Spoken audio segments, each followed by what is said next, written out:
welcome back. As we were discussing previously, the United States Constitution has a wide range of foundational elements that create this unique relationship that all three branches of government have, not only to be autonomous of one another, but also create at the same time a symbiotic relationship and dependency on one another for the processes of government to function. We call that the separation of powers, that unique autonomy, but we call that symbiotic relationship the checks and balances. Okay? This is what that looks like. Each unique branch comes with its own ornate authority. The president, the judiciary, and Congress all come with their own specialized authority, which is seen on the outer rim. They are also beholden to one another, in that there are certain prescriptions that the other can counteract one of these branches with when they try to exceed their authority, role, or power. So, an example, the president is allowed to veto any bill passed by Congress. Even if a majority has been had, the president can simply stamp it with the word no. However, there is a unique prescription in which Congress can override that veto with a 2/3 majority. So if the president tells them no on a specific form of legislation, they can go back, assemble 2/3 majority, and overrule the president. So although the president has an ornate ability to veto legislation, Congress has a unique check on that authority to be able to undo it if necessary and seen right and just by the majority.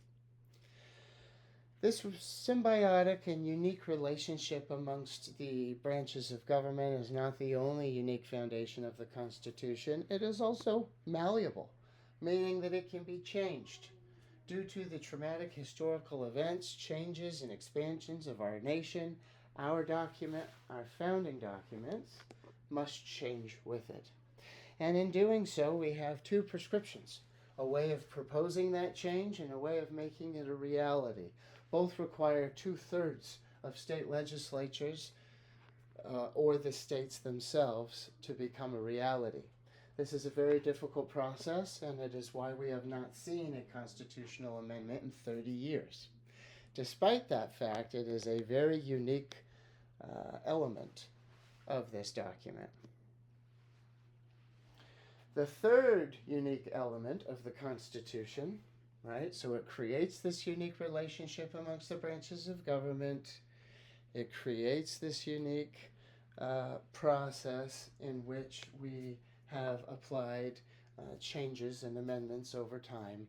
But it's also in the way we interpret the document. The document can be interpreted in various ways depending on who you are and who is examining it, which is a unique element. We interpret the Constitution through two lenses: a strict constructionist lens and a broad constructionist lens. A strict lens examines the document word for word, verbatim, historically as it is written. Our supremacy clause is derived from this strict interpretation. It starts with the Constitution in terms of governmental authority. It is then spread to the national government, the state governments, and the citizenry at large through a specific process. There are also broad ways of interpreting the Constitution. We have moved into this lens of interpretation in the modern era, as the document has been forced to be interpreted and mean different things for different challenges. But under this broad view, we take the document to be vague, to be underinterpreted, to be able to be malleable with the times that are around us. The necessary and proper clause is a great example of this, which was written right into the Constitution, saying that Congress could do whatever was necessary and proper to keep the government functioning. This is extremely broad in its interpretation and its outcomes. So the interpretation of this document is a highly unique aspect as well.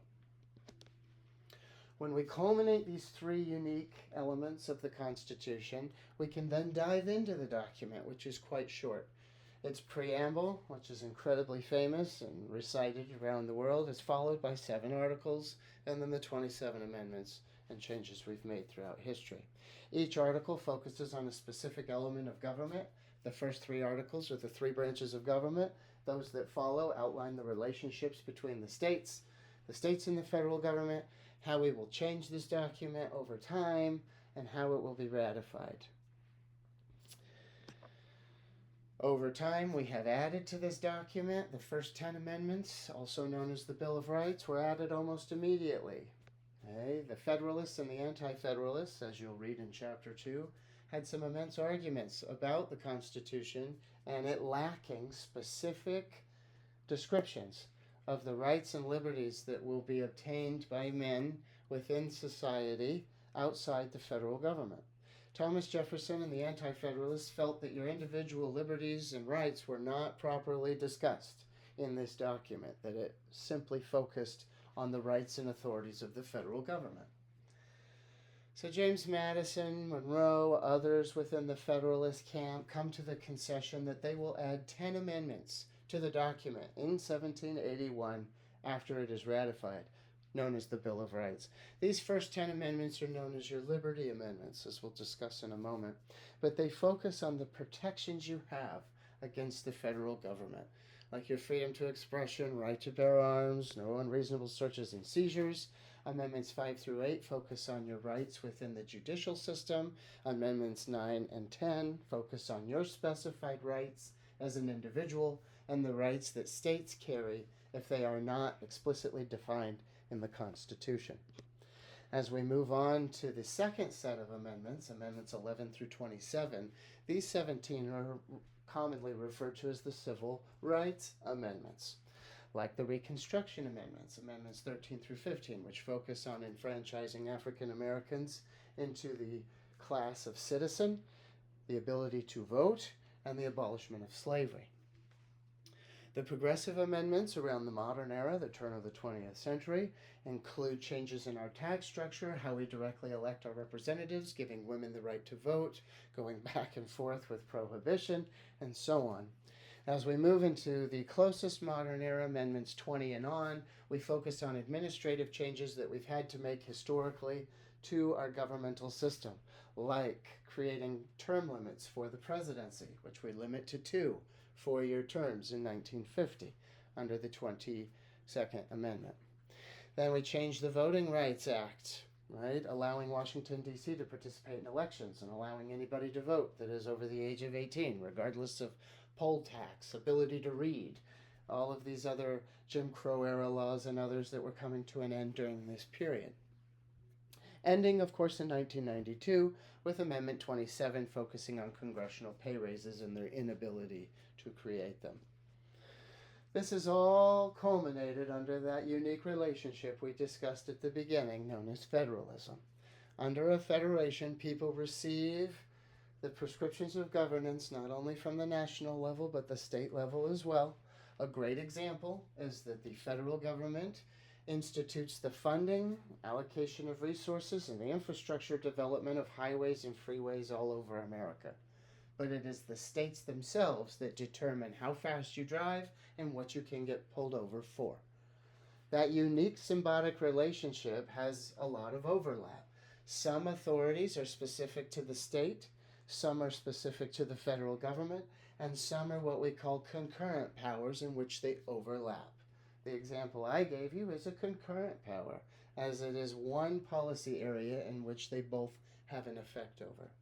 Now, this can create unique unification amongst the states within the United States of America, like our drinking age and other policies that put us all on the same page. But it also leaves room for experimentation, like the recreational use of marijuana. A variety of states have legalized it. Other states have different prescriptions and local laws, while the federal government considers it wholeheartedly illegal. So we have 3 different interpretations of the same policy interacting with one another at the same time. So federalism can create unique acts of unison within our nation, and it can create a fabric of experimentation as well. Lastly, we look at civil liberties and rights. These are what are derived from all of this, right? Your civil liberties are basic protections and freedoms against the federal government found in Amendments 1 through 10. They focus on your rights not only through the judicial process, but in your interactions with other states, citizens, and the federal government as a whole. Also helps us interpret how we can move forward with future challenges. Beyond that, we have the Civil Rights Amendments, right? Focusing on 11 through 27. This is the foundational elements of our civil rights, which is how the federal government aims to promote equality and equity within society to ensure the enshrined protection of these said liberties. This course examines civil rights through the lens of those who have had to fight for them the most, as that is the best way in which we can learn and interpret a perspective about civil rights in the United States. So we look at it through the lens of African Americans, women, indigenous groups, people with disabilities, religious minorities, etc. And through those struggles, we have developed the foundational basis and definition of what civil rights are and what we aim to achieve by grasping them, advancing them, and creating them. So as you look through this first unit on governmental foundations, as we examine government systems and relationships, the U.S. Constitution, federalism, and civil rights and liberties, it's important to understand how they are all uniquely connected and how they infer into one another. As you move through Unit 1, there are several assessments unique to this particular unit. If you have any questions regarding the information or the assessments, please let me know.